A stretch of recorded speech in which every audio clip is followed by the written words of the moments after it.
See,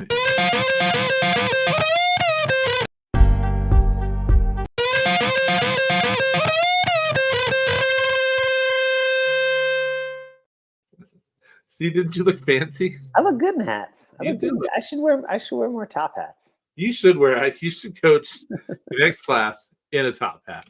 I think people will take it more seriously, Jack. And a cane. And a monocle. Ooh, yes. Now I'm the Mr. Moneybags from Monopoly. What's his real name though? Isn't it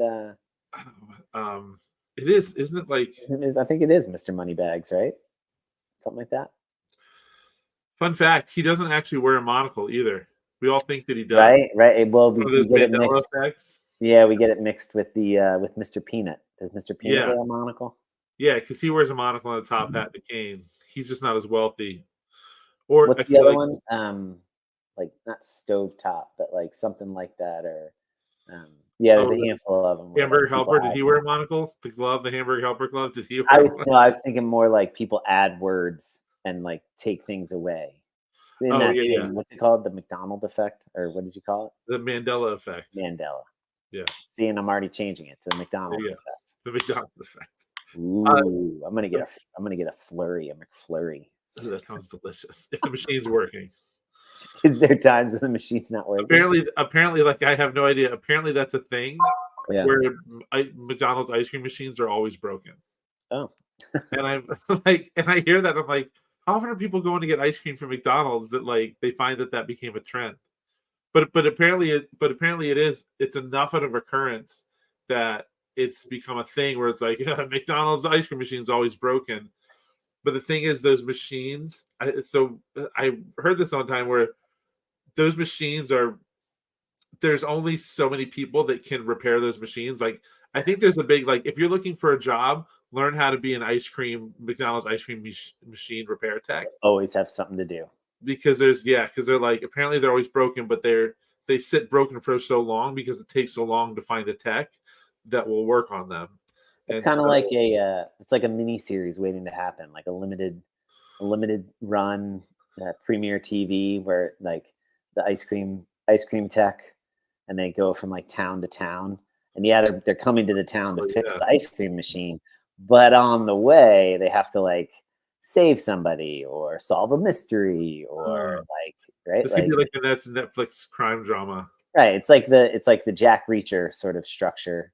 Right. But they're not a drifter per se. They're just a tech, an ice cream repair tech. So they're in Have you watched Reacher? I love it. I think it's just so good. It's just so like over the top, like just beyond. And it's so much so that I actually watched the Tom Cruise movie.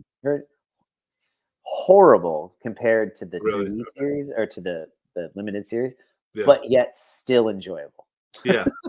I think they somewhat mimic that scene in the movie where he like takes on like the four guys. He's like, three dudes' arms. Just like there's four of us. Yeah, someone's gonna have to drive to the hospital. And they did that scene in the series too. But man, that's it's actually no. He does the that's from I think the series. He says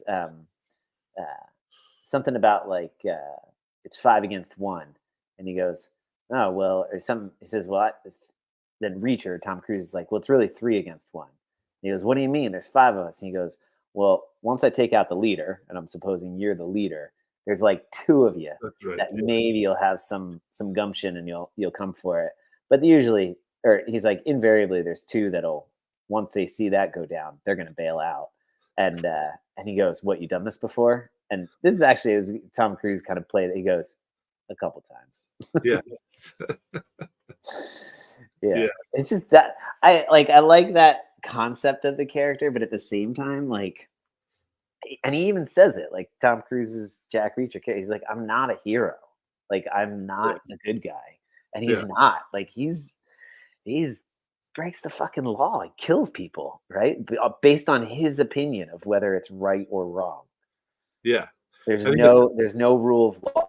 And so it's sort of it's great for fictional, like, oh, isn't that cool? It's not cool. It's not cool at all. No.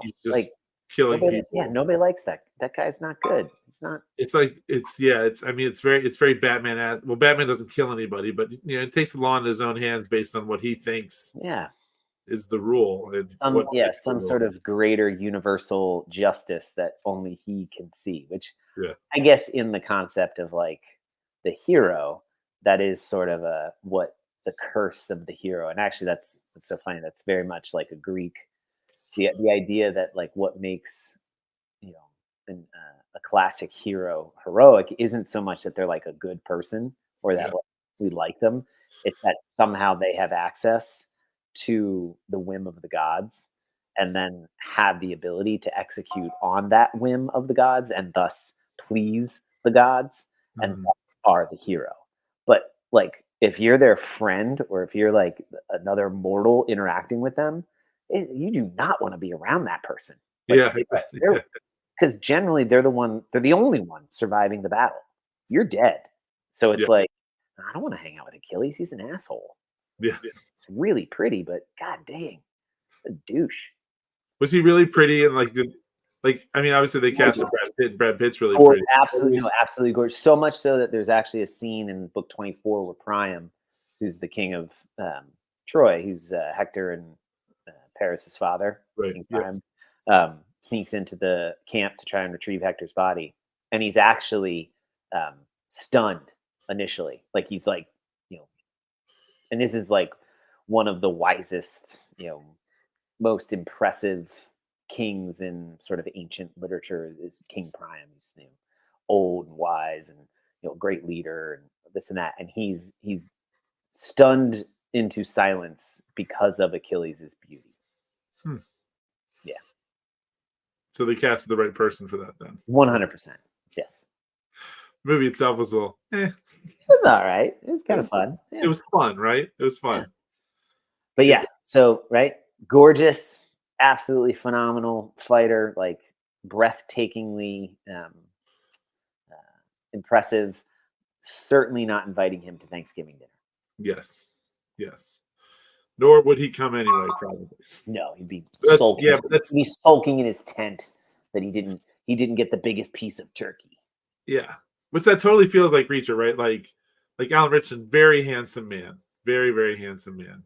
And then yeah, like he's definitely a loner. He's definitely like he seems like he's invincible as a fighter. But yeah, he's definitely like he has this group in this one, and they're like, Yeah, you special could say they're investigator. friends, but like you could say they're friends, like they look out for each other, but that was also like their duty. But he just doesn't seem like he doesn't seem like the most pleasant person to be around. Well, there's an absence. There seems to be an absence of compromise or gray area. So as long as you're on his good side, or as long as you fall into the bucket of his opinion of right and wrong, then you're okay. But Yeah. the second like something happens and you transcend over to the wrong side, you're screwed. And that to Yeah. me is that's where the hero. Well, and that's the whole point. That's the trope. Like that's his. So as a character, it fits. It's just one of those things where I enjoy watching it because it's a fun narrative Sure. series. I would offer to people, please do not then ascribe that like I in any way condone or idolize or say like, oh, that would be a cool. No, it wouldn't. Not a cool, like not a good person to have in your life at all. Like, Yeah. now granted, if you're getting carjacked or robbed Yes. at gunpoint, and you're a damsel in distress, Or you're sharing a prison cell with somebody, and yeah, right, and you're gotta getting try to take bullied. confusing glasses. Yeah. If you're some sort of victim that comes across his radar that trips his sense of right and wrong and the need to execute justice, well then lucky you. But otherwise, no, I'm good. I'm all right not having him in my life. He can Yeah. ride the bus to the next town, buddy. Yeah. Please see ya. Yeah. So yeah. Well, cool. I'm glad you like that show because I really like Oh that hell show. yeah. Yeah.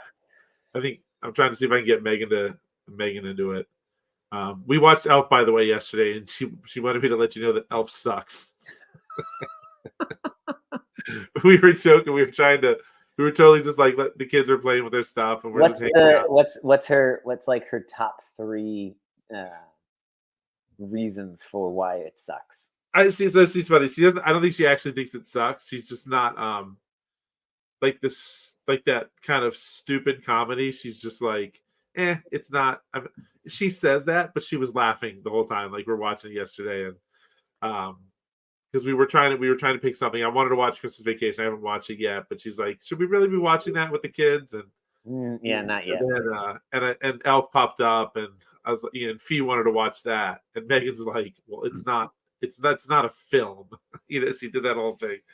But I think she's just not into like that kind of like dumb, but like somewhat slapstick, somewhat just kind of like kind of goofy comedy. Like I think she likes the comedy that's a little bit like where it's a little more like sharp witted and it's a little more I don't know. I guess it's hard to where it's a little more dry, like more I think more adult humor and that like the jokes, like if you're watching that movie with a kid, the kid's not necessarily inappropriate, but the kid's not going to get it. You know what I mean? Like more innuendo, I guess. But so I would say if like she wanted something that was funny, I'm trying to think of something that we've watched. But you know what's funny though? Like a movie she loves is have you ever seen Wanderlust with Paul Rudd, Jennifer Aniston, where they like Yeah, I think so. A while ago. And yeah, it's she loves that movie. I love that movie. We both love that movie, and it's kind of dumb, but so I don't know. It's a good question. I can't.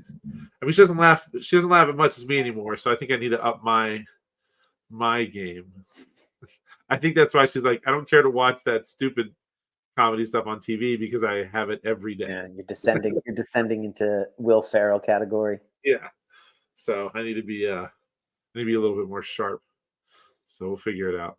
But anyway, yeah, she jokingly told me, "Let Jack know that Elf sucks."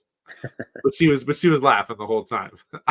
I buzz out laughing when he gets hit by the taxi cab when he runs across the street. He's looking at me like he's hopping across all the squares. Boom. She's looking at me like, really? That was funny. I was like, yeah, it comes out of nowhere. He just he's like running across the street, just gets hit by a taxi. It was fun, and he was totally fine. So anyway, yeah, that's it. But I think she'll get into Reacher. All that being said, I think she'll like Reacher.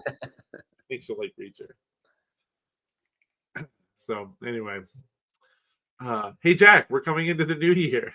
Oh, are we? Can you believe that? Oh well. So we have a creepy crawler in here now. All right, you can say hi and go get breakfast.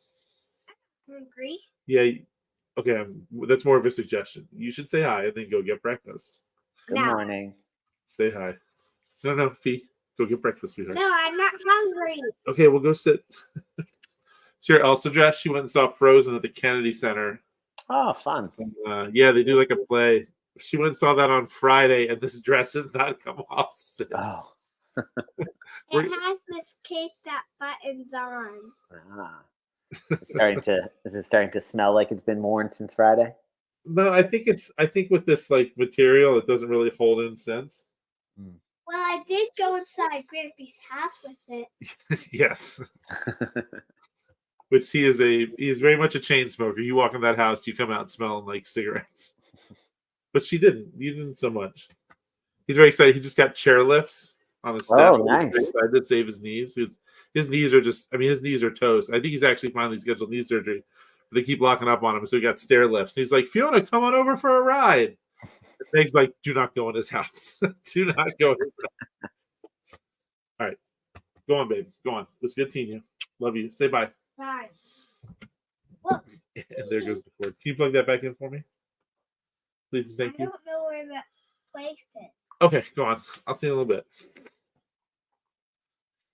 She just sent this. I'm going to plug that back in before my computer dies.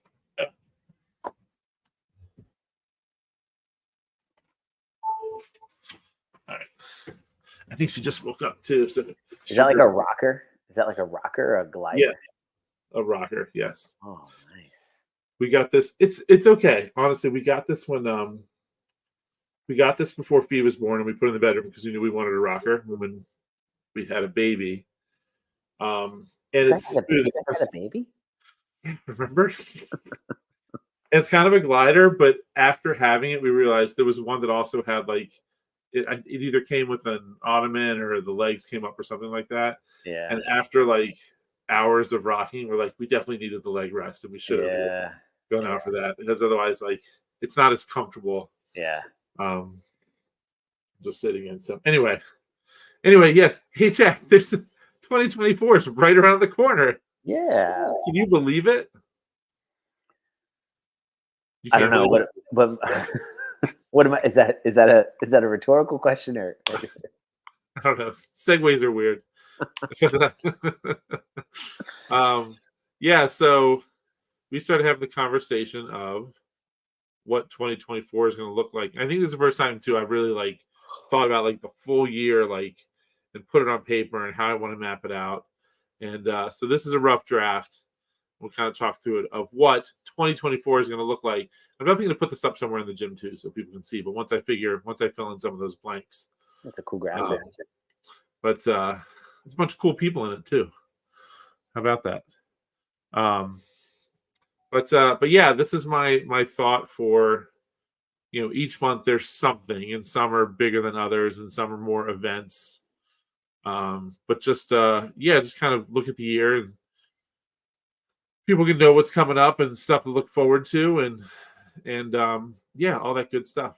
But yeah, 12 months feels so like I'm looking now, like December, 12 days of Christmas is like, all right, before we know it, it's going to be here. Yeah, totally. I mean, that's funny that you bring that up. Like, there's value in doing this, but at the same time, you can get lost, kind of always looking to the future and not enjoying kind of the moment or sort of the time. But I don't know. I don't put a lot of stock in that. Like, I don't know if I've ever shown you this, and I would share it with you, but I'm not really sure how that would, if I can.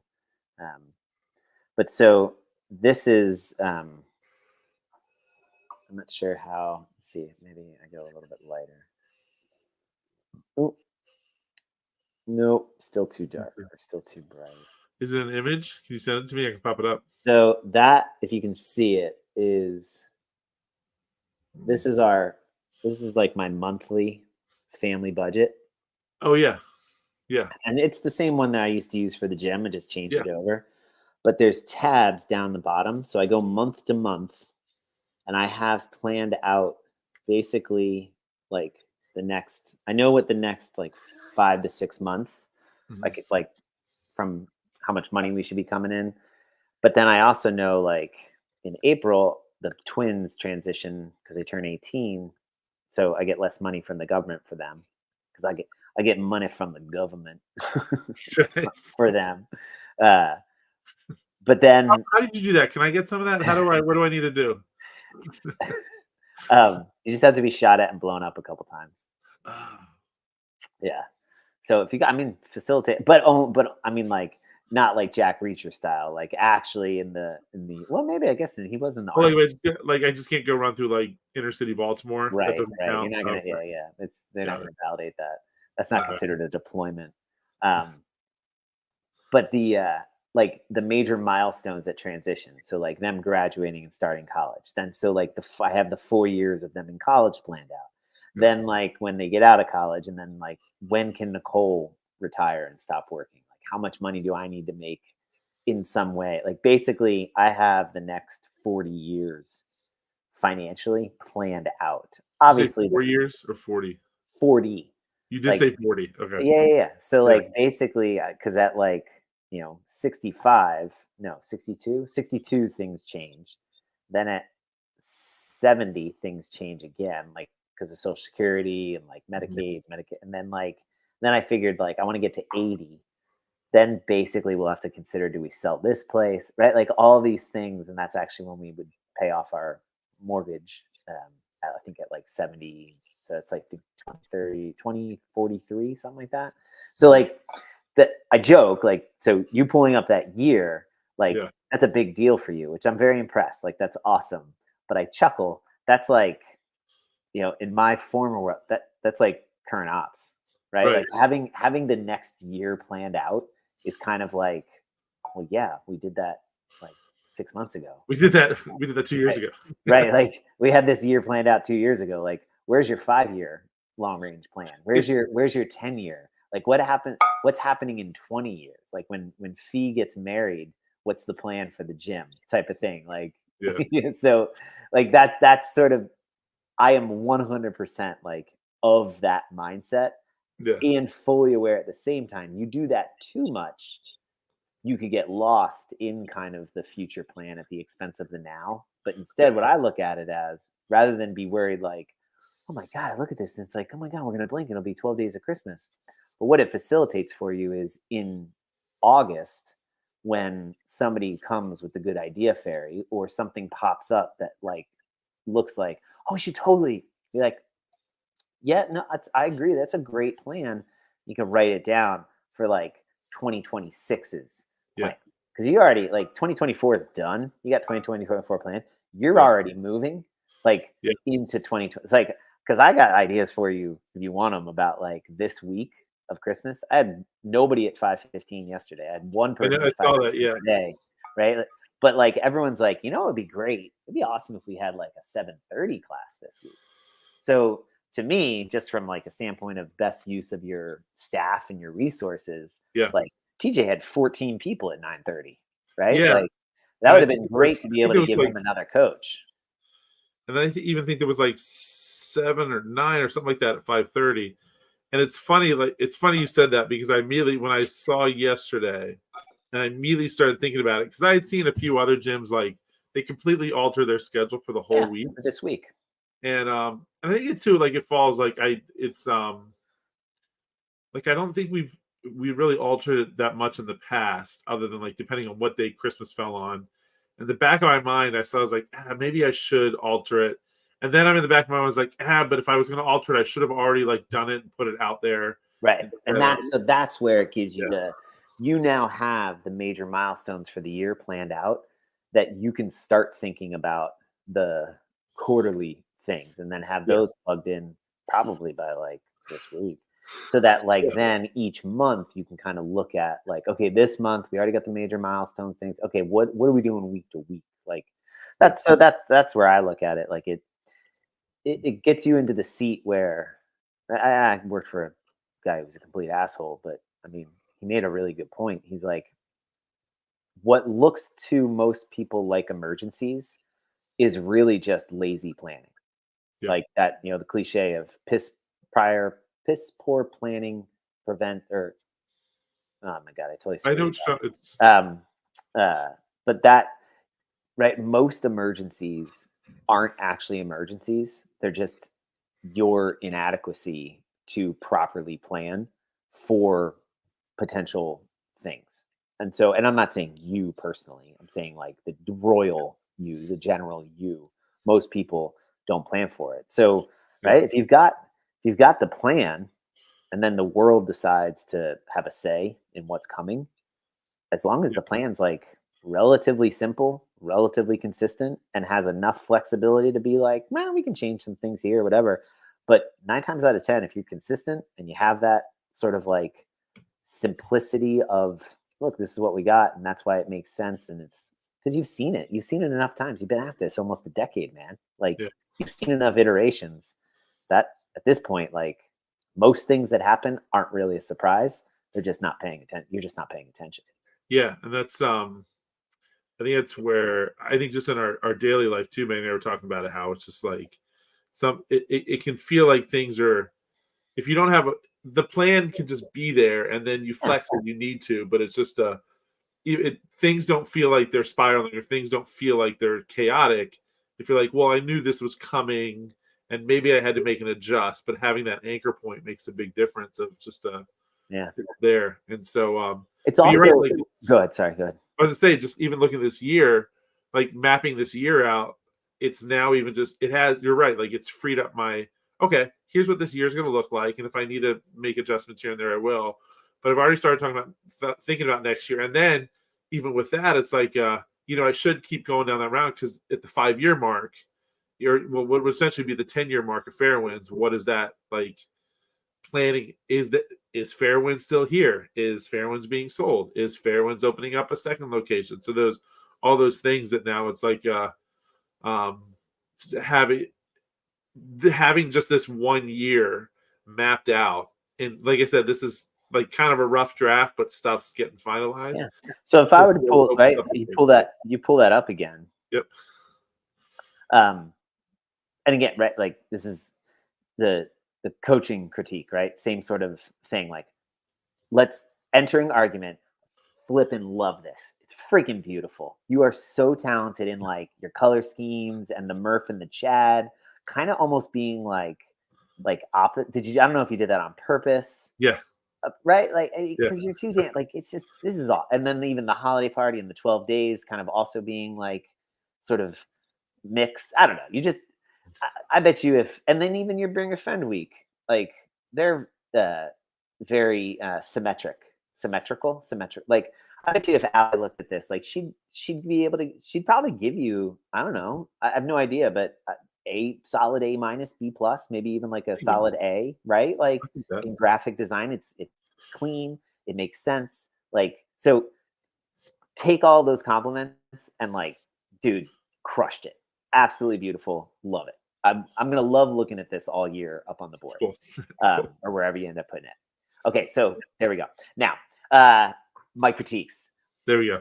I don't think the Open is a February thing. Right. It's actually it's a March thing. But it's like the last week of February, and then like 2 days later, it's right. But I only critique that because I'm like, yeah, it's last week.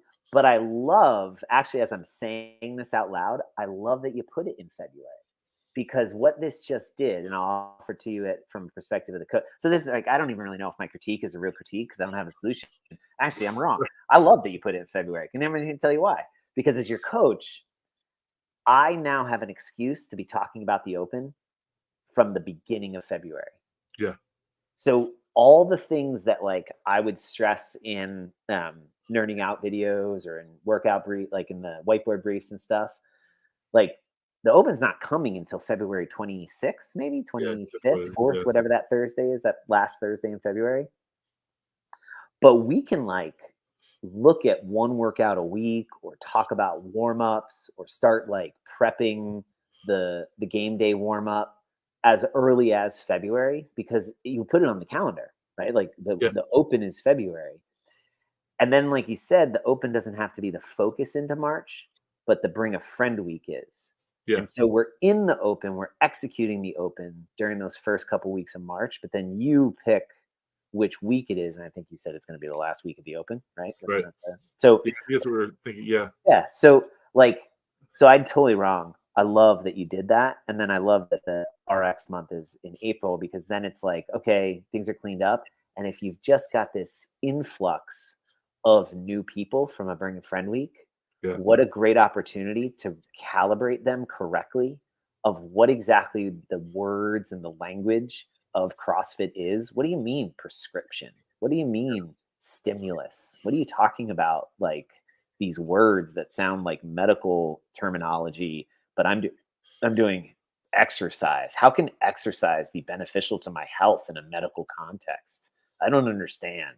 I thought I was just supposed to do some burpees and be, it's ripped. Such a, it feels like such like a, hey, like you get to Bring a Friend week, and then it's like, all right, now you guys are in it. And it's such a like, what is fitness, right? Like, totally like laying that base for them.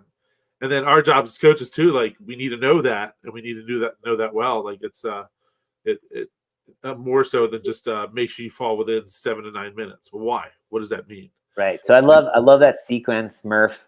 So I guess the question is, like, from your perspective, what is it that I don't like? I don't like TBD as sort of a. I do in a sense that, so if I use it, I'm using it with a full transparency that I don't want to make a decision around this, because I won't know. Usually it's in an educational context. Mm-hmm. Like if I'm writing a syllabus or putting together a plan, I leave TBD, to be determined, because I don't know where the students will be at that stage in the process. But what I do know is where they generally will start. I know what they need to like transition through, and I know what I want them to be able to display in that TBD sort of placeholder. Yeah. So from like a skill set standpoint. So in a sense, leaving June and September as more or less to be determined. My question is, what does the leaving a hole facilitate for you? And I know this isn't a done product yet, but like feasibly, like you can make a in the end, like what decision I make in a long range plan isn't as important as the why you're making that decision. Yeah. So I don't, this is only blank right now because I'm still trying to figure out what that is. 'Cause I'm with you. Like, I don't want to put a TBD up. Yeah. Because if I do, it'll be a TBD until Murph. And so, Right. and then people are like, "Hey, what's June going to be?" Well, because Perfect. for you, you put something in there, and so your brain your brain's solid is filled in. It's Which I'm done. totally Yeah. I do the same. Yeah, do the same thing. Like so, that's actually the fact that you've left it blank is making you Yeah. remember that Roger's still wondering what's coming. He's Right? looking. Like he's Right? looking, he's waiting for you to give him What do we the do? like. What's our Roger's like month? asking, like, "What's happening? What are we doing?" It's Roger month. Like it's but that's yeah, exactly why. That's why I love it because I know if I put a TBD in, it will remain a TBD Yeah, until the yeah. last minute. And so I'm still like, this is I'm going to put this out at the beginning of the new year, and by the time that's out, those spots are filled. But I also like I don't want to just fill it for the sake of arbitrarily having something stuck in that day. Like it's Ooh, like can we do like lit? Ooh, this would be kind of like you could crowdsource it, but I have an idea. let me hear your idea. Dumbbell month. Ooh, dumbbell month. See that? And And I it's like that. Like so it basically, yeah, go ahead. Sorry, go ahead. no, I was just saying right off the bat, I like that because it doesn't like, Murph is like a big event. The open is a big event. Like our lift move work, like that'll be kind of like an event. I like whereas like RX month is a focus and bring a friend week is more of a like I like the idea of it being more of a monthly focus that doesn't you don't have to do anything other than show up. Like because sometimes what I worry about is almost like this fatigue of another thing, another thing, another thing, another thing you have to be thinking about. Whereas Mhm. like a dumbbell month right out of speaks to me from like a cool, it's a focus of the month, but all you have to do is show up, and there's no other like And obligation to you. there is so many Like that. like secondary, tertiary benefits of it. So a lot of people travel. Yeah. June becomes like this month, schools closing, people taking vacations. Um, July, like the lift move work, like people could probably, even if they are traveling, we know August is the big travel month. Like Yeah. that's the one where really things fall off. So I like that you've got athlete appreciation in there. Um, but June, with it being dumbbell month, it's like it's an opportunity for people if they're not able to get to the gym. You can take cat programming and just anytime it's a barbell, like so it's very low stakes for you too, Yeah. where anytime it's a barbell, you just replace it with a set of 35s and 50s. Yeah. Maybe it's slightly heavier, but it's also far enough out that you can consider like looking at your dumbbell stock and being like, Yeah. ooh, we need to stock up on some more 70s, or Yeah. I need some whatever. Like, so Yeah. in the same vein of our joke of Echo. September becomes Echo month, Echo bike month. Right. Monique just threw up in her mouth a little bit. With like we say it jokingly, but also like in our minds, we're like, Echo month could work. I'm telling you, man, if I say it enough times, it's going to come true. Yeah. All of a sudden our membership just dropped. Everyone's like, hey, you know what? I'm traveling a lot this month. Can you put me on hold for Yeah. September? But that's so I know Cap had done a couple programming months back where it was like dumbbells were the focus, Yeah. but they weren't. Like they said that, but there was like There was like maybe one three. or two times a week there were dumbbells. But they Like, weren't even. I guess like it just yeah. wasn't. I don't know. I didn't find it to be like. I'm of the opinion like if it's going to be dumbbell month, like by the time we're done June, people should be like screaming to touch a barbell. Yeah. Like, just let me touch a barbell. Like that's the I want it to be so obnoxiously like, no, from June 1st to June 30th, nobody will touch a barbell at Fairwinds CrossFit. Because I even love even using cap, like, so let's throw it's dumbbell month and we have a heavy day, right? Yeah. And you're very limited in like what you can do on a heavy day with dumbbells because dumbbells are only so heavy, right? I feel like there's a resource that somebody recently published on SugarWeb that talked about how do I modify a heavy day with lighter loading if I'm at home or traveling somewhere. Where was that? You may have talked about that recently. I don't know. Huh. I will tell you, Yeah. people in class have been like, I think someone asked like someone else like, did you watch the Nerding Out the Creek?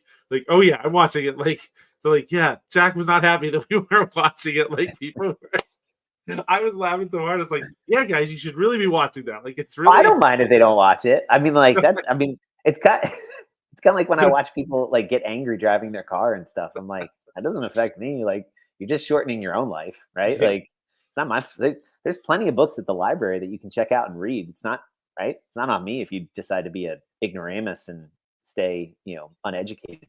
I mean, that's your choice, not mine. Too much? Did I go too far? Too I far? think it's the perfect amount. Look, guys, What I would say is if people are watching it and it's not satisfying, I'm getting some feedback, which I love. Like I'm very appreciative of it.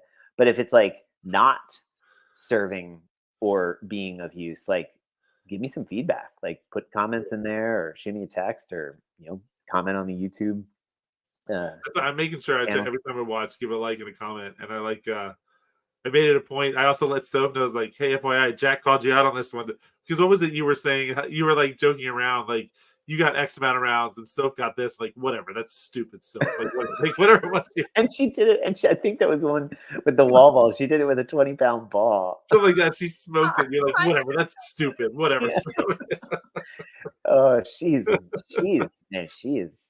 has got her, like, I am impressed with her consistency. Like she's moving at a pace where 3-4 years ago, she's a top end. I mean, I don't know. She might even be a top end regionals, sectionals athlete this year. Like, yeah, I'll tell you, the thing that got her last year was it was more of this. It was that the muscle ups, right?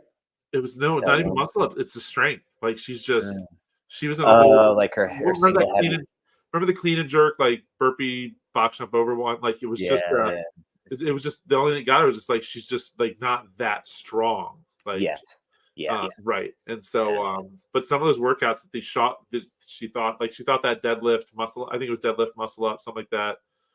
I forget what it was, but she thought that one was going to get her a bit. But she's actually like, that one actually went really well. It's the super heavy stuff that catches her. Because that's just like that's that next level strength. But anyway, yeah, she's just watching her go, like you said, because we've seen it too. Like we've seen her in the gym, and I talk to her all the time, and like that chick, she puts in the freaking work, man, and it shows when she pops into a workout like that, using the 20-pound wall ball and smoking. I think it was that one where I said to people in class, I said, if anybody can get 10 rounds on this, I'll take you to breakfast, right? I'll treat you. And I was like, you're all going to come out at like a 10+ round time pace. You'll be lucky to get 7, right? Like, so slow your roll, like pace it. Let's try and let's try and do it the opposite way you want to. Yeah. And so I don't even think anybody got 9 or something. Yeah. And she got 11. She like sprinted that last round to get 11. And then Jody the next morning said something about like, looks like you owe Soph breakfast. Or she commented or something about looks like you owe Soph breakfast. And I laughed. I was like, that's really funny. But I said, no. That deal was for you all that were in the class at that moment. Because if Soph had been in the class at that moment, it would have been a totally different deal. You're going to have to add another 10 year to your paying off the mortgage plan. Yes, If you're gonna take yourself out to eat. No. That's a That's a real time thing. That wasn't like a covers all contingencies of people doing the workout. No. So that's it, right, because Matt Frazier shows up in the class. Yeah, we're talking a different stimulus here. This is programmed for the best, Yes. and the rest of us will scale. Soph is now that best category. So she sometimes her scaling is RX plus sometimes. Yes. Right. Yeah. So in a sense, what I would say is she actually missed the stimulus. She didn't scale up enough. She should use that 30-pound ball. Or go to 10-foot target. Yes. That too. Yeah. She's ridiculous. Anyway, where were we? We were talking June, about with June being the dumbbell month. June being dumbbell month. Yeah. Yeah, it just changes everybody's appreciation for, as you were saying, that's got us down of if it's something as a strength day, like how else can I build strength if I'm limited by loading? Yeah. Well, you put something on the clock, you make it Tabata. You make it slow. So it's like, say it was deadlifts, it has to be 5 seconds up, 5 seconds down with a 2-second pause at the bottom and the top. Do that 5 times. Yeah. And do that as like a 2-minute EMOM. Yeah. For like 8 rounds. You are going to be on fire. And you could and you could even couple that with like plank hold, hollow hold type of stuff. So, right, like it's so simple. Like it is that would be, I would say, if you do end up adopting this, like that would be the challenge for you. Isn't in the programming. Simple, right? Like just replace every time it's a barbell, just replace it with a dumbbell. Simple for the athlete. You've just now given your coaches an opportunity to really broaden their professional development of. So you move out of June, it's now October, September, November, whatever, and somebody's injured and it's a heavy deadlift day. They go, oh, I remember when we did dumbbell month in June, I had everybody, I'm going to have you, Sally, you're going to do this, this, and this. And then Sally looks at you, and after it's over, it's like, why do you hate me? That was so hard. Right? And you're like, I know. Yeah. That's, so I say I've already while you were talking, I went into Canva and went to June and just already put dumbbell month, because I kind of I really like that idea. Like you said too, it ties into a lot of people start traveling. I think for some people too, kids are out of school at that point too, so they're Can't scheduled make all the time. Yeah, life in June seems to be this weird acceleration of it's also, if you're an academic or you're in a school system, halfway through the month, your entire life gets torpedoed. Your schedule gets torpedoed. Yeah. So if all of a sudden I've given you the opportunity that if you have a 25 or a 30 pound or a 10 pound and a 15 and a 35 at home, there's no reason you shouldn't be able to do the workouts all the time, all week, because we're all doing dumbbell stuff. So yeah. You'll definitely, what I love about the dumbbell too, you'll definitely find in a barbell, you can overcompensate, and you can, if there's an imbalance in your strength in one side or the other, the barbell, you can kind of hide it in a barbell. You can't in a dumbbell. Yeah. And you're just gonna be that much better of an athlete after a full month of dumbbells only. You'll feel the difference. That'll be fun. I really thank you. I'm not, like I said, I'm kind of sold on June as dumbbell. Yeah. And in a sense, September might actually be kind of cool. We joked about echo calorie month. Yeah. But you've already got the graphic on there. Yeah. And it's more of, so you just leave it out there and you say, we're going to have and it comes off of maybe even athlete appreciation. Maybe one of the athletes didn't feel that they got appreciated enough. Yeah. To be all right, well, you're going to have max calories, max days of participation on an echo bike, max whatever, and have 3 or 4 different prizes. And at the end of the month, you tally up, and it's just right. I don't know if you could create, maybe it's the same platform that you use for the open. But something that allows somebody to log how many calories they got each day, and whoever had the most calories, what this would do. And so, right, this, again, just good idea, Ferry. I have no idea how this would execute and what the back end load looks like. June worked out. That's dumbbell month. Very low load on you. No pun intended. but this may incur like a higher back end requirement. Yeah. But what I bet you find is that there will be a correlation between the individual who consistently comes to class on time with enough time to do warm-ups, and consistently comes throughout a week that gets the variance. Yeah. That if the coaches and you maybe the back end also like, hey, in all of the warm-ups this week, I need you to make sure that there's some sort of echo bike. This next week, like all of the cash outs, or there will always be an echo bike at the end. Right. Like, so there's sort of like some built-in support there that Yeah. like, as long as an athlete is coming, the correlation will be consistency will trump max isolated efforts. Yeah. So if I'm doing somewhere between 25 to 30 extra calories on the echo bike a day, just through warm-ups, cool downs, like, you know what I mean? Like it's not going to be in, right? That would be like the fear, is that people are like, every workout's going to have an echo bike. You're like, no, but you will be on it every single day you come to the gym. Yeah. Over the course of a month, you accumulate 30 to 40 extra calories a day. There's no way somebody could, I mean, I'm sure somebody could do a single big effort. Yeah. But like there would be correlation between the person who just doesn't care and doesn't really try, but if they're consistent, they're going to be in that like top running. Well, do we like, so like, do you let someone who's like, hey, I'm today's typically my rest day, but I wanted to come in and move, so I'm just going to jump on the echo bike for the hour. And then I'm not sure. Like that's what I think you'd have to think. That's like the big effort where it's like I'd rather like where it's like that's I would probably say no to that. Like that doesn't count. Like because of what you said is the consistency of like just showing up. Like you're gonna get your calories if you show up. Like that one, like yeah. Because I remember when we've done like a burpee challenge for the open, and people be like, "Oh, hey, we're gonna stay after for 10 minutes and just do as many burpees as we can." And for the purpose of competition, that was fun. For the purpose of like an echo month, and maybe I'm just overthinking it. It'll be. I think you're flushing out like some. All right, let's worst case scenario. Like what's the devil's these are things advocate? people are also going to ask me too. How can they get the most calories? Yeah, I mean, like maybe it is just it's like, hey, if the doors are open and there's somebody here, sure, I don't care. Get on the echo bike.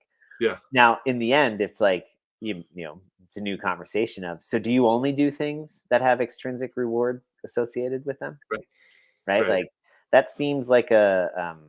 You've never asked me to come hop on the echo bike for a recovery day before. Yeah, it seems like a self-defeating process. Which, hey, man, have at it. Like in the end, like win-win.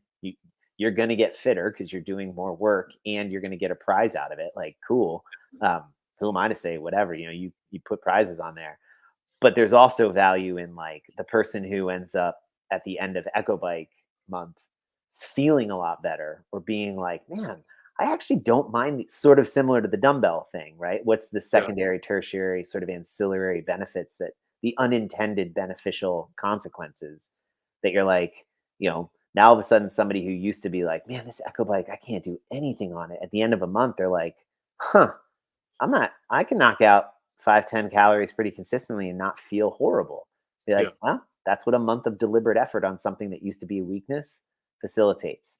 There's now a carryover of like, so what you're saying is if I really struggle with double unders, if I put 2 to 3 minutes a day of work in double unders, or just jumping rope, or just whatever, you mean at the end of a month, I could be better at this thing that I wasn't so good at the beginning of the month? So weird. And I didn't need a prize in order to be able to facilitate that improvement? You mean the improvement is the prize? It's right. The byproduct of the. Oh my gosh. Yeah. Right. So it's sort of that like, hey, look, if you're 9 and you need me to give you an ice cream cone in order to get you to get in the car for the rest of your life, like, okay, but you're perpetually stuck at a growth of, a maturity of 9. And if you're cool with that, like, cool, I'll treat you like a 9-year-old, right? Like, that's cool. And like, there we go. That's our relationship, and we move out. But last time I checked, like, most people find a greater depth of joy in not being a 9-year-old maturity, right? Like, hey, there's a worth in that innocence. Like, I love it, right? Like, sure, childlike innocence is wonderful for being excited when I see the moon rise, right? Like the moon, right? Cool. Like remember there is fun in being remembering or capturing that sort of childlike innocence. Yeah. Not when it comes to your self agency and your own personal responsibility. Like don't be a fucking child. Yeah.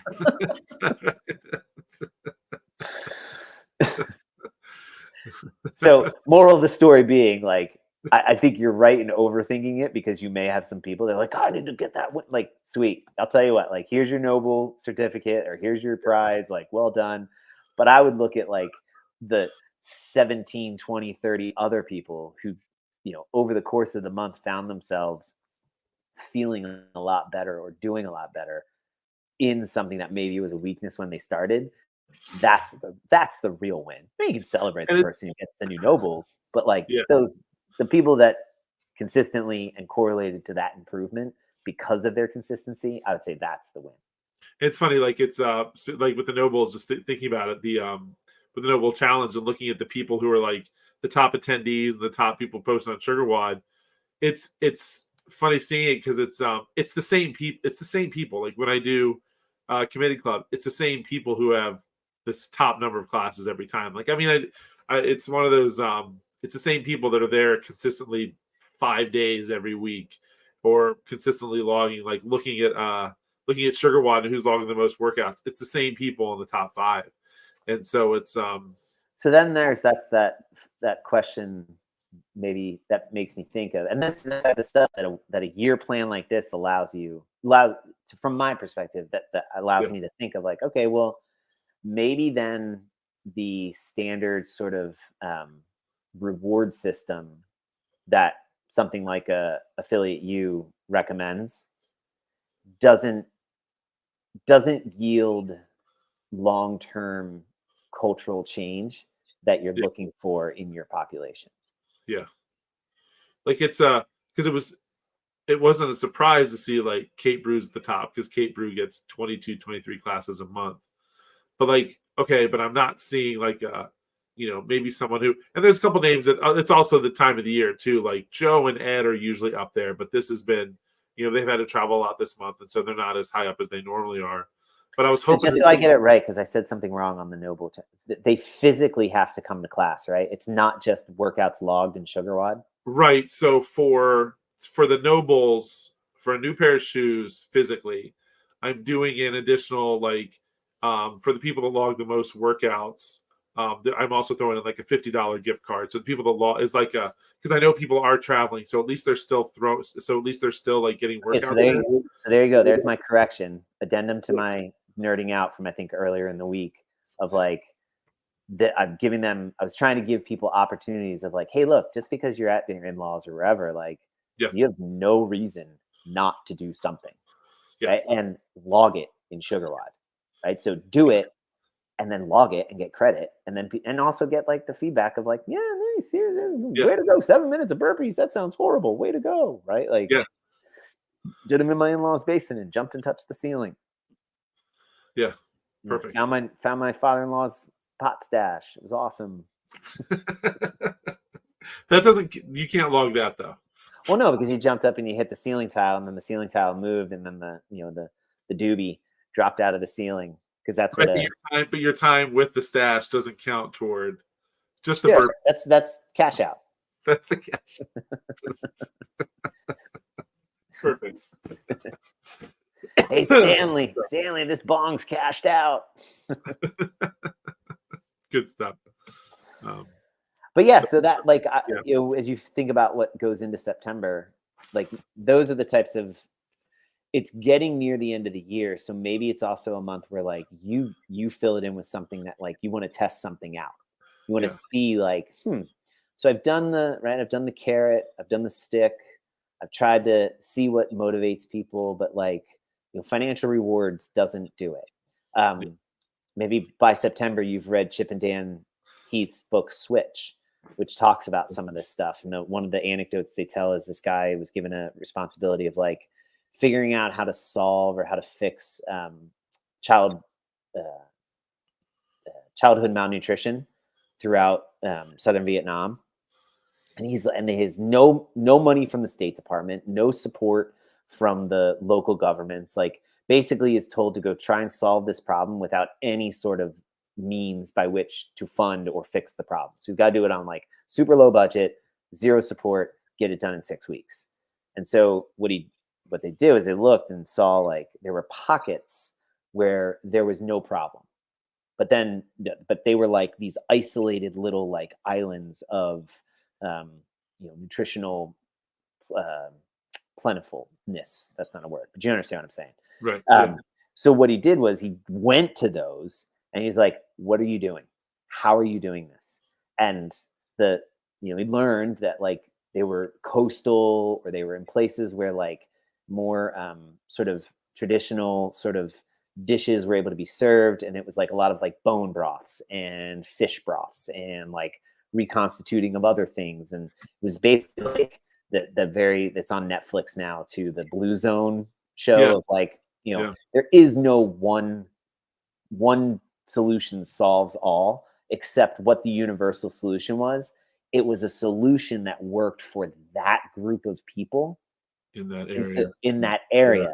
And so instead of him then going to areas, what he did was he asked like the elders, and generally they were, it was a matriarchal society. So he'd ask these older women, be like, would you be willing to come to this conference with these other areas that are struggling and to offer them your solutions, not as like a do this in your area, but to think through with them ideas that would work for them. So basically what he did was he just facilitated putting smart people together.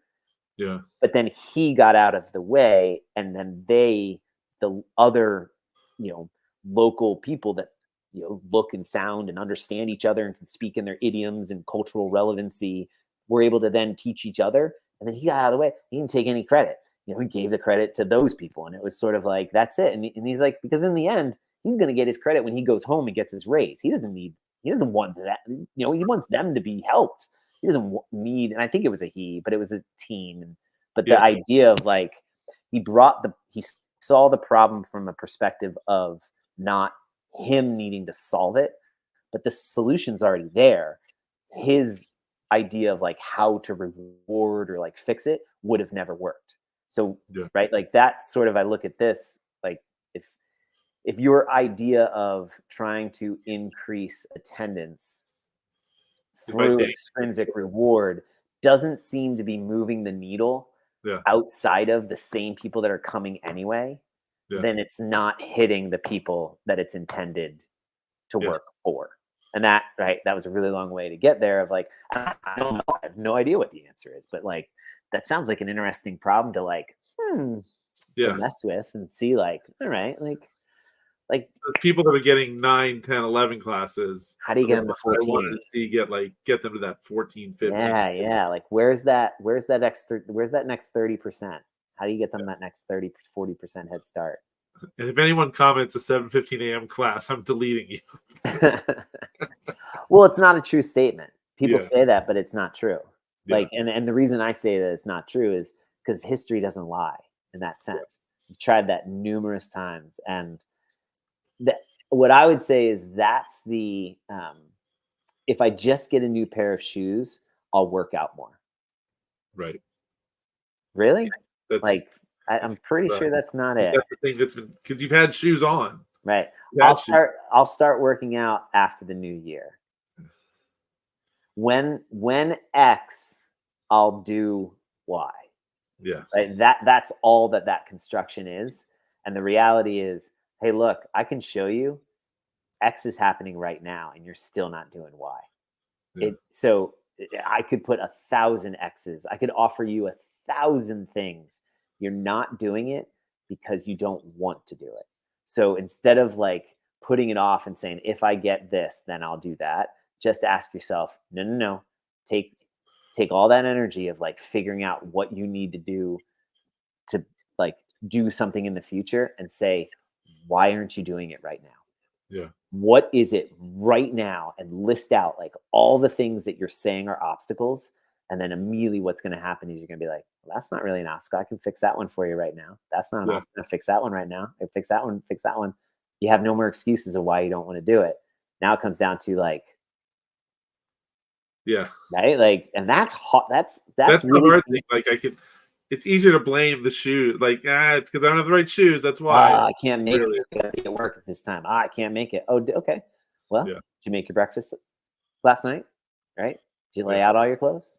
Did you ask your boss? Can I get here 30 minutes later?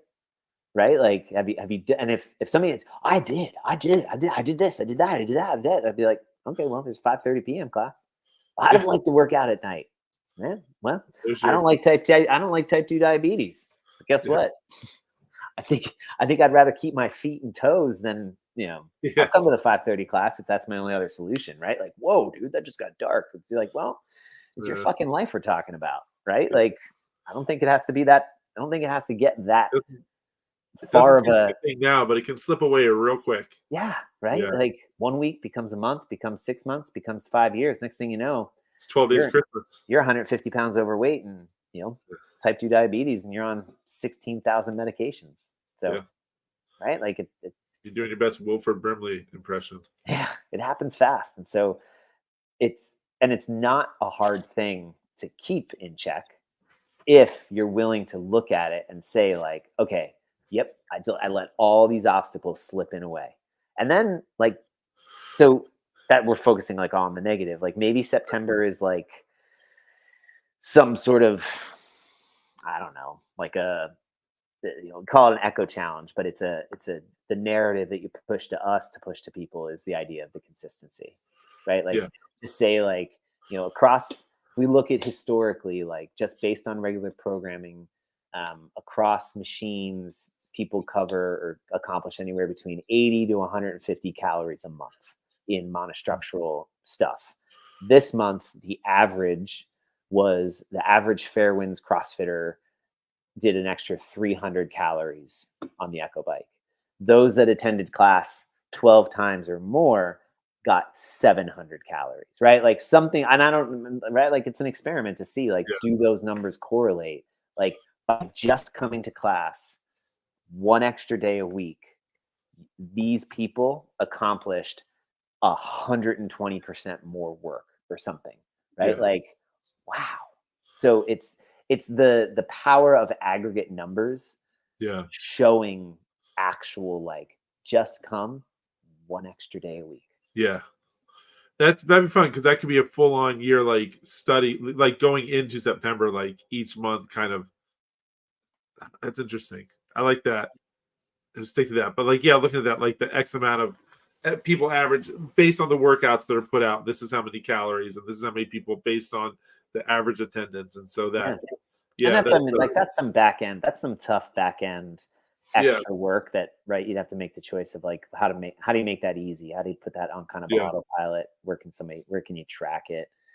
I mean, that might be a great. Well, he'll be in college at that point, but right, like if you had a new Huey, right? That's a fun little math problem. Somebody can sink their teeth in and become obsessive about. But that, right, and then that could lead into something like step ups in October, like just to prep for Chad that's coming in November, and so like then you can double under focus month or something that like we talked about earlier of like, oh wow, you mean if I spend 2 to 3 minutes a day on something that I started at the beginning of the month not so good, I'm actually going to be pretty good at the end of the month with it, like that. But maybe, I don't know, that, and maybe that builds compliance. Maybe I've always found those challenges interesting where like let's say January 1st, like January 1st, is your burpee month. And on January 1st, you do 1 burpee. And then January 2nd, you do 2 burpees. And then by the end of the month, January 31st, you're doing 31 burpees at the end of the month that day. Yeah. And 31 burpees in the grand scheme of things isn't a lot. But at the end of the month, how many burpees did you do over the course of that month? And just that little, and what does that take you? Like, I think it starts from like 3 seconds a day to maybe a few, 2 to 3 minutes a day. And just that probably done an extra. I think it's like 750 or something. Yeah, like it comes out to like just over 700 if you do 1 to 30 factorial. It's not factorial, but it's 1 to 30 aggregate. Yeah. And like just those, like something like that is just a simple, like it took you no more than a couple minutes a day, but look at all the extra work that you got done. And that work translates toward your fitness. And I guarantee you the next time burpees show up on a workout, you're going to have a better feeling of burpees. You're going to have better breathing. You're probably pacing them a little bit better. I think just like the Echo Bike, when you tell someone like, I get about 10 calories done in a minute, they're like, what? It's like, if you didn't shy away from the Echo Bike as much, you'd realize that like 10 calories in a minute is actually very doable without selling your soul.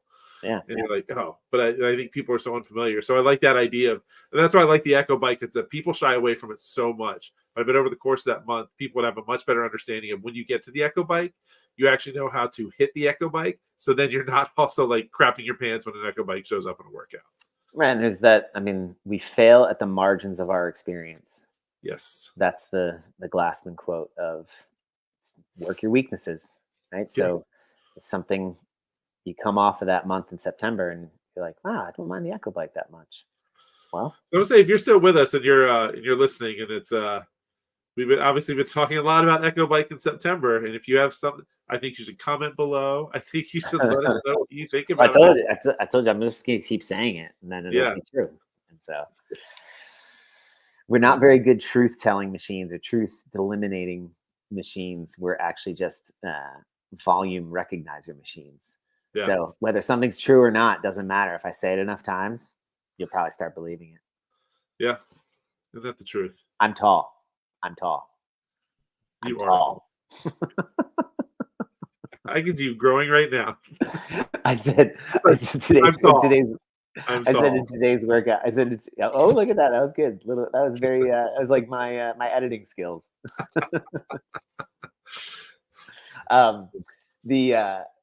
I said today's workout brief. I said, yeah, today's workout's great. Short and heavy, like me after Christmas.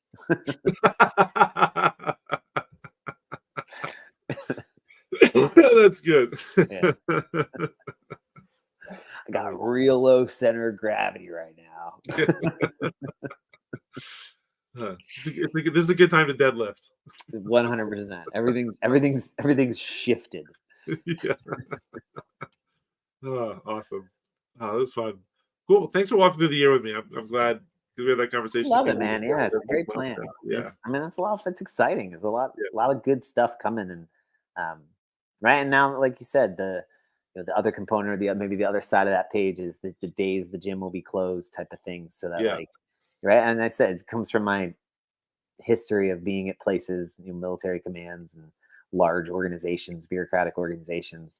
One of the best things the organization can do for the individual is to give them a plan for the year, because then things aren't a surprise. Like, do we have off the day after Thanksgiving? Are we working on Labor Day? Like, I don't, what is, and it's like, check the calendar, man. It's on the calendar. Plan around it. Like, that's the organization did you a favor of being bureaucratic and planned out. Like, so that now we don't have to think about it, and we can excel or thrive in that known.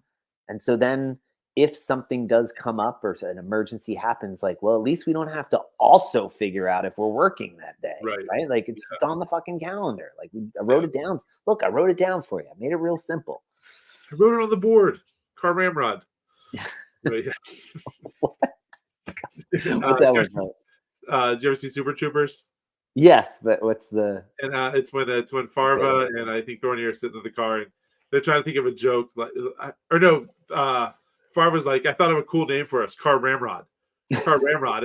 And so like Thorny's calling in and making a call or whatever. He's like, Farva's over there's like, say Car Ramrod. Say Car Ramrod. And then he like writes it on a piece of paper, and it says like Ramrod. Yeah. And then he gets off the call, and he's like, you didn't say Car Ramrod. Oh, I forgot. But I wrote it on the paper. Like, anyway. I want a liter cola. Yeah, a liter. Oh my goddamn liter cola. What's that place? It's got like really good burgers. It's kind of fun. Shenanigans. Next person who says shenanigans is getting pistol whipped. I can't believe that's Brian Cox. Right? Like, he's in that movie. He must have been like, yeah, I got nothing else going on. Right? It's such a great movie. So good. Ramrod. Car Ramrod. I remember that now. So good. All right. What are you feeling gratitude for this week, this year, today? I would say for today is just that morning crew coming these last couple days. Like it's fun. Yeah. It's been I had one person at 5:15. We had a great time. Um, just like it didn't feel like private personal training. I mean, Yeah. it was personal training, but like Yeah. it reminded me of like why because at first right, you're sort of like, oh God, Yeah. this is gonna be horrible. There's nobody here. There's just one person. Blah blah blah. But it wasn't. It was a lot of fun because again, I didn't have to do the programming. I don't have Right. to come up with a class plan. So like I have room to just kind of play and you know, four to Kinda six out. people, 1 to 6 people, like crap, man. I could have gotten 1,000 things, 10 more things done if we wanted to in that time with that little amount of people. I didn't Yeah. have to. We just really focused on a deadlift and we took our time and it was fun. So my gratitude is like remembering how fun this can be Yeah. when it's it's not that it's not that it's simple, but I guess it is that it's simple. Yeah. Like don't overthink it. Like there really is the it was Chris at 5:15 we were talking Yeah. afterwards. This idea that like CrossFit isn't anything special. Like there's nothing like in of itself that like CrossFit like you have to do like that the the thing that you're paying for, I guess, isn't like isn't the Burpees methodology. and thrusters and Right. Like and in fact it's not even really the methodology. It's you're paying for the mediation of something that you naturally can already do. yeah. Like fitness, like you are designed and wired to do fitness. Yeah. But we currently live in a world that is like completely antithetical to you manifesting that fitness in your day-to-day life. Yeah. So actually what you're doing is you're using the very thing that is killing you, capitalism and money and the market. You're using that to kind of as an antithesis to itself Mhm. to bring fitness back into your life, to interject it or deliver it. And that has to be mediated by some sort of professional, by a location, by a methodology, by a whatever, by an organization, in this case, Fairwinds CrossFit. Mhm. But like, I think of that in the sense of like CrossFit Inc. doesn't actually offer you anything. What Yeah. they do is they mediate your ability to not have to worry about like legal things Yeah. or like legislate uh, logistics like Yeah. like so there's like thinking about that in what my role is. Like my role is not to like try to convince people that like fitness is good for them because I think that's an uphill. You're never going to win that battle, Yeah. right? Like, because in the end, like the immediacy of recognizing that like this is good for me, right? Like I don't Yeah. like you either get it or you don't. You know what I Yeah. mean? Like I Yeah. can't teach you that, Yeah. but I can mediate the opportunity for somebody to feel how that works. And so that mediation takes the place of, or takes the form or manifests as have a plan, execute on the class, scale effectively. Like it puts on me the importance of developing as a professional to execute on that as perfectly as possible Yeah. so that as the mediation between what somebody already knows, they just don't know that they know it, and then having access to that feeling, the more that I can be sort of like a net neutral entity. So it's almost like you're not even there, Yeah. the better. Yeah. So like the more the coach gets in the way, aka like runs long, doesn't start on time, doesn't have correct scales, seems to be struggling to manage the class, right? Like gets in the way of like you must wow. Like the more you're like that, the less you're facilitating the thing that is the thing, which is Yeah. the feeling, the immediate access to this thing called fitness. And that's Yeah. like the last couple of days, it's been like, that's a pretty cool like feeling of how hard it is to basically get good enough that people don't even know you're there. Yeah. Is that, you know, and like that? Yeah, that's a like yeah, like you said, like staying you're there to facilitate it, but you're also like it can be real easy to get in the way and not realize you're getting in the Yeah, way. yeah. Like Like, absolutely. Like it's and it's as cliche as like, it's not about me. If I'm Yeah. the coach, like, it's definitely not about me. But Yeah. like, that's the cliche. And like in the, like, it is about you though. Like, Yeah. because you're the mediator, like you're the Yeah. bridge putting the things together. And so it has to be about you. But then at the same time, it isn't about you because you're just the same as that person and you're the fitness. Yeah. Like you're all actually one thing. You're like one shape Like of if a they're moment. if you're having them move through a movement and they get to the point now where they're thinking more about what are you about to say than how am I supposed to move, you are in the way. Mhm. And and that's such a skill because we all like even for doing this for years, we still definitely get in the way. And so but that's cool. Like you take this opportunity now, you have the one-on-one. Like when was the last time you had a one-on-one? Yeah, Like a long time. and that's a really easy way to like, well, now I don't have to, I can't do this person and move on to the next one. I can really easily hang on to this person. That takes a skill. So it's cool that you found that opportunity and like I can really like kind of hone in on this and Right, but at the same time, better. then it becomes really awkward. And so Yeah. like finding that balance of like the right amount of cues and the right amount of attention, but also not like blatantly ignoring the person. Yeah. Like I've already said too much. I shouldn't talk anymore. Yeah, I'm gonna walk over here and just stare Yeah. at the rig, Yeah. so that I'm not looking at you. I'm gonna So pretend it like was- I'm gonna pretend like I'm texting someone real quick. Very important. Right, which is like worse, right? So now Way it's worse. like, now what it looks like is not only am I a bad coach, but I don't like you and I'm ignoring you with my phone. Yeah. Yeah. You don't deserve my full attention for an hour. Right. Yeah. So it's So just, yeah, it's a very grateful for the opportunity to be back at this, but also like these types of weeks are fun reminders because they're off schedule, and so it's a little bit different. And yeah, it's not the 12, 14 people chaos classes that we're used to in the mornings. And yeah. but at the same time, like TJ got that. Yeah. I'm Right? okay. Sucker. Oh, I have a question.